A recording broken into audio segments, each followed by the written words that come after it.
Well, howdy, partners. Today we're going to talk about Chapter 12, Learners with Blindness or Low Vision. Here's a verse from John chapter 9. It relates to a story about Jesus healing a man who'd been blind all of his life.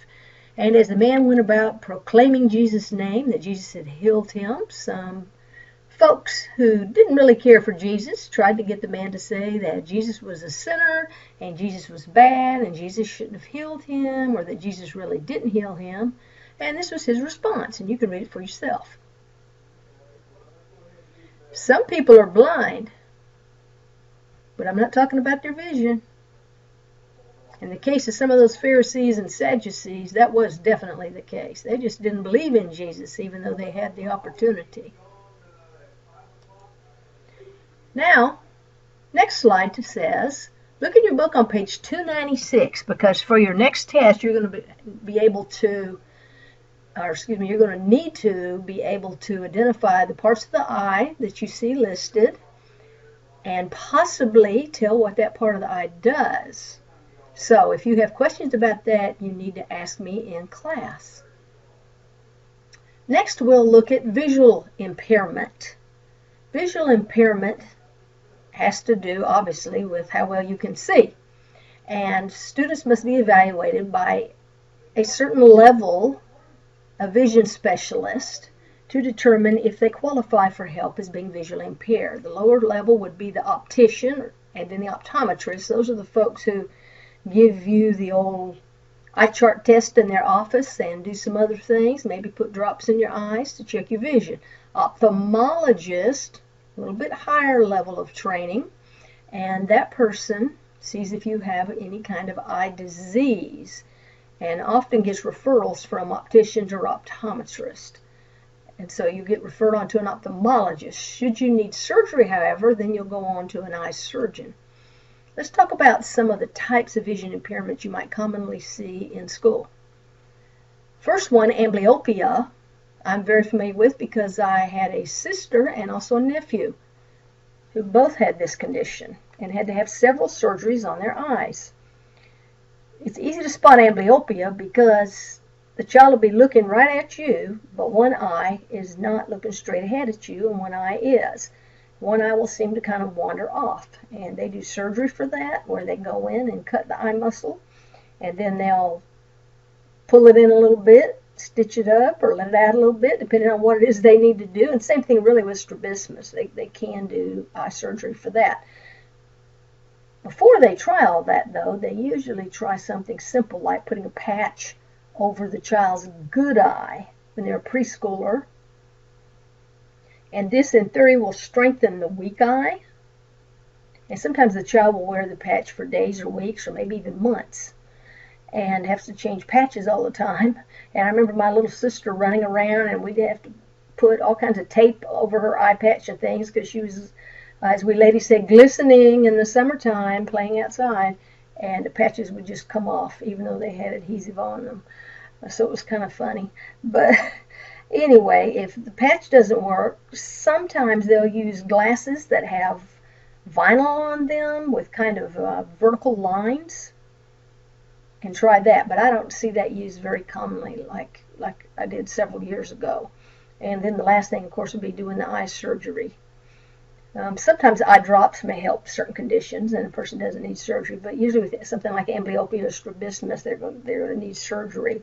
And of course, you want to do this when the child's very young, because you want to get the eyes straightened out so when, little Susie and little Javon start school, they can see well so they can learn how to read. So better to do it when they're very young if possible. And one thing that happens sometimes, though, is they'll do surgery on, let's pretend the right eye was the eye that had the surgery. So they do the surgery. All of a sudden, the eyes look great. They seem to be moving fairly much in unison. But then all of a sudden, the left eye starts to wander off. It's having trouble adjusting to the fact that now the right eye is strong again and good. So then they may have to do surgery on the left eye. They may do that.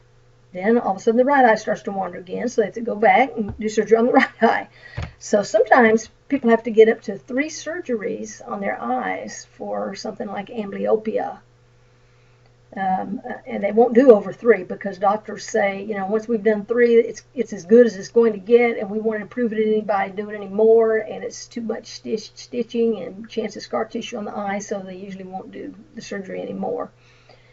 This third one down here, nystagmus, that's characterized by someone who blinks their eyes a lot. Sometimes the eyes may water a good bit. Of course, a lot of people's eyes water. Mine do because of allergies at times. But if the eyes water a lot, the person blinks their eyes a lot, and it seems like a nervous habit in a way, but it really is a medical condition, and the child may have to go to the doctor for that one. On slide 6, we see low vision.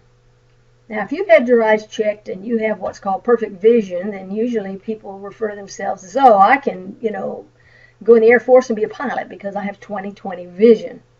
In other words, 20 feet away, I can see a certain line on that Snellen, S-N-E-L-L-E-N chart, and I have really good vision.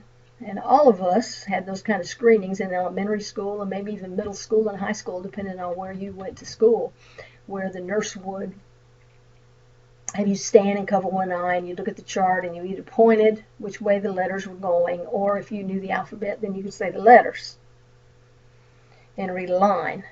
And from that, they can determine roughly, it's kind of a rough or what's called a gross measure of your vision. Children who can't pass that eye test, though, either because they really can't see it or they don't understand the directions because they may be moderately to severely intellectually disabled, those children would have to go on to an optometrist or an optician or someone like that who has more training in how to check the eyes. And note here, it's less than 1% of children who are really going to qualify to need any kind of special education services because they're visually impaired. For them to qualify or as legally blind, the vision must be worse than 2200 in the best eye, even when the person is wearing glasses or contacts. If wearing glasses or a contact can correct the vision, then the person doesn't need help from a visually impaired teacher. However, if a person has some kind of degenerative eye disease, and remember, degenerative means it's getting worse, it's going to progress and get worse, then the person would qualify for help because the vision teacher is going to help that person learn to do the things they'll need to do if their vision worsens a great deal. And one such condition is retinitis pigmentosa. I once worked in a school district where we had a girl who was in high school and she had a brother who was in elementary school, and both of them had this condition. The girl in high school was quite reluctant to begin to learn to read Braille and to learn how to walk with one of the white canes that you often see blind people with, because she didn't want to stand out. She wanted to fit in like most people do, most teens do in high school. And the vision teacher had quite a time working with her. The girl was very intelligent. She was making good grades, honor roll grades, could go to college. She was even in the color guard at school. So she's out there in the football field marching. And of course, when you're marching in a color guard, you count your steps. And if she was in the middle, she could feel the shoulders of the other people and knows to turn left or turn right, depending on what steps and what procedure they're doing at the time. So no one ever knew. And she was a really interesting young lady. But the sad thing was, by the time she was in her mid-20s, she was going to be blind. And her brother was going to have the same issue. Interestingly, the mother did not have that condition, but I never did hear anything about the father. But now we'll move on and we'll look at some photos that show us roughly what some of these eye conditions might be like. Most of you probably heard of cataracts. You may have had a pet who has a cataract or a grandparent or someone like that. And if the person is in good health or the pet's in good health, the doctors will go in and remove the cataract, and the person then can usually see fine. In some cases, though, they don't do the surgery, especially if the person is diabetic and older. Now, here's diabetic retinopathy, and this is slide 9, and you can see there's blurred vision in some places, but in other places, looking at this flowering tree or bush, the vision looks pretty good. But you can imagine trying to read or do something like that. My grandmother had cataracts on her eye, and she lost most of her vision by the time she died, and she was in her 90s.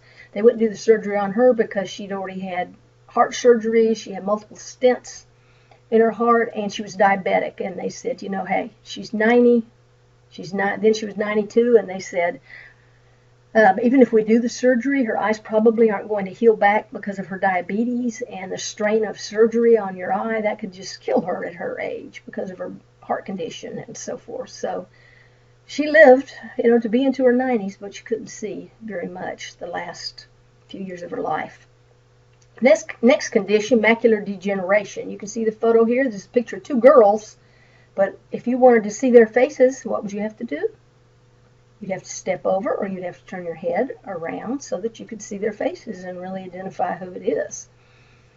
The next one, retinitis pigmentosa, also known as tunnel vision, because it's like you're looking through a tunnel all the time. And so if you want to see what's surrounding this flowering butterfly, you have to turn your head. And that way, in your mind, you try to get a picture of what's all around you.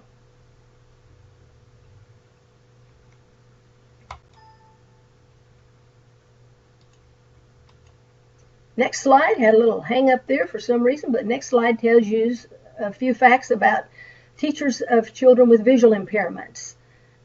The teachers may have a self-contained class, but that's not too common unless it's a big school district who has a number of children who are blind or visually impaired.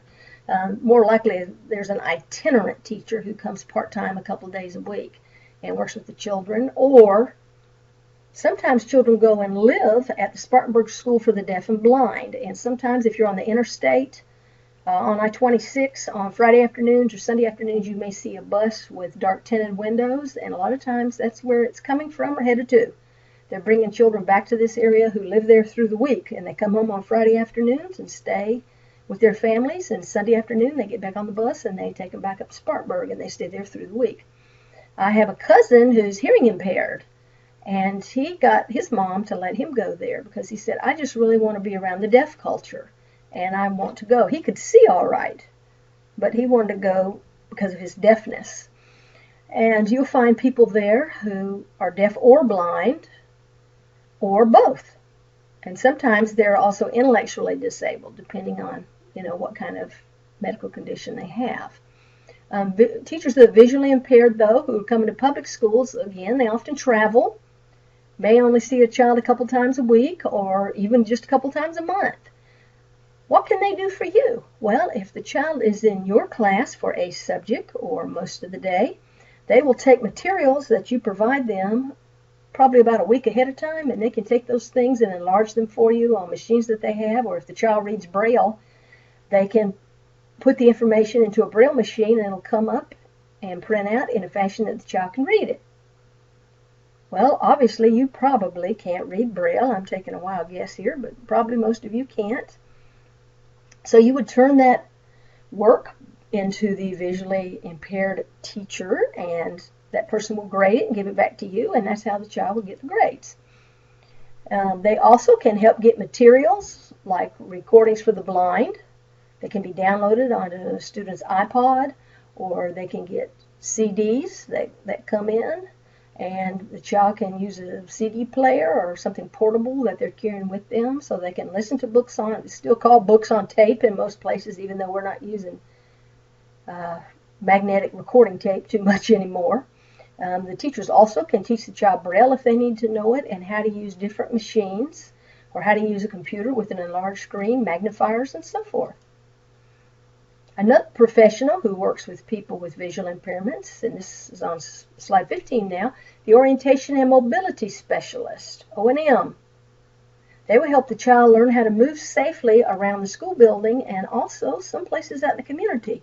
So that person comes in usually maybe once or twice a month and will take the child around and help them learn how to count steps and count doorways and things like that, so they can get around safely in the school. The best thing is if they can come in maybe like a week or two before school starts, and they have the child's schedule, and they'll take them around and say, okay, now this is where you get off the bus, and we're going to go down this hall, and you'll take, 120 steps and feel the corner, and then you turn right, go down to the third door on the right, and that's your class. Okay, now it's time to go to the restroom. How are we getting to the restroom? They teach the person how to get to the restroom and how to get to the cafeteria and all the different places the child may need to go. So they're real helpful. And also when the child becomes a teenager and maybe is eligible for some kind of part-time job, then they'll help people with that. Or someone in college, the state may hire an O&M specialist to help that person learn how to move around better in their place of work, and also to get equipment the person may need so that they can do their job. Again, there are a lot of audio books and large print books available through South Carolina Library for the Deaf and Blind, and the teacher of the visually impaired can help request those. But a lot of children want, most kids do want to fit in with people their age. They're not going to want to carry a really huge book that's as big as an atlas, and they're taking 5 or 6 subjects and have to carry 6 of those big books around all day. No, that's not happening. So they usually just leave the books at home and study them there. Now, they may carry a textbook around with them that looks like everyone else's, but they don't want to carry a big book around, plus they're just too heavy. Well, there goes the phone ringing. Sorry about that. But my husband caught it. And some of these students, again, may be very high achievers. It doesn't mean you're intellectually disabled because you can't see. A person may be very smart, may be smarter than I am. So just keep that in mind. What are some tips for teachers? Well, you can see some in your textbook. There are ways that you can adapt materials.